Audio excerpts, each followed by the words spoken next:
ថ្ងៃទី2នៅលើទឹកដីសៀមរាបបងប្អូនអរគ្នាឥឡូវនឹងកំពុងទៅរកអីញ៉ាំដើម្បីត្រាប់ពោះពួកអីខ្ញុំរៀងអត់សូវស្រួលខ្លួនតែខ្ញុំត្រូវលេបថ្នាំក្អក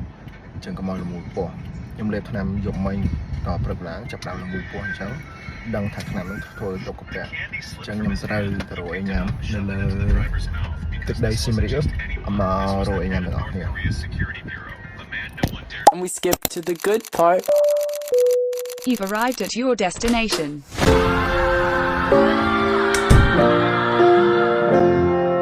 គេពួកខ្ញុំបន្ទាប់ពីញ៉ាំកាហ្វេហើយបងប្អូនអរគ្នាឥឡូវហ្នឹងខ្ញុំមករកកន្លែងតែងឲ្យបងប្អូនខ្ញុំព្រោះឲ្យបងប្អូនខ្ញុំគាត់ចង់ស្លៀកពាក់បុរាណនៅភូងានឥឡូវហ្នឹងពួកបងប្អូនខ្ញុំក៏គាត់កំពុងតែរើសឈុត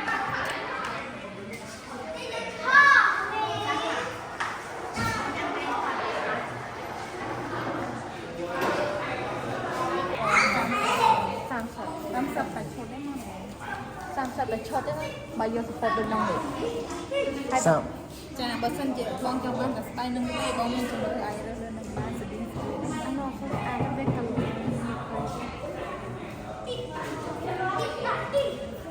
អូខេបងប្អូនអរគ្នាឥឡូវខ្ញុំត្រូវរើសក្បិន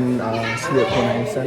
អញ្ចឹងខ្ញុំមិនដឹងថាយកពួកអីទេខ្ញុំឲ្យគាត់រើសឲ្យខ្ញុំហើយខ្ញុំនឹងយកខ្ញុំនឹងសម្រេចយកនេះហៅប្រមងខ្មែរនេះហៅសាច់សឹងព្រោះថាវាជាពីសឹងតែបងចង់ទីតាមមើលទៅដូចខ្មែរណាស់តែប្រមងប៉ុន្តែប្រមងវាទៅស្អាតខ្លាំងដូចបាច់ដូចនេះតែជាវាមានតែសយមីវាមានពោហើយនេះឆ្លាញ់មកពីខ្ញុំធំខុសខ្នាតពេកដល់ពេលដែលខ្ញុំធំខុសខ្នាតពេកក៏អត់សូវមានអាវខ្ញុំពាក់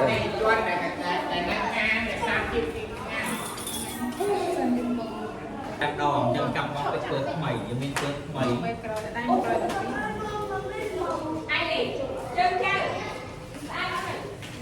អត់ចាំមើលសុំបងថាបងទូប៉ុណ្ណាយើងរក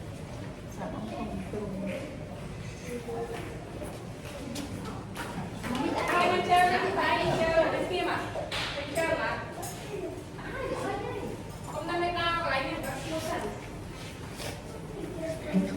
ខ្ញុំធំខុសខ្នាតពេកតែមានបងអាវមានគ្រូសាយអញ្ចឹង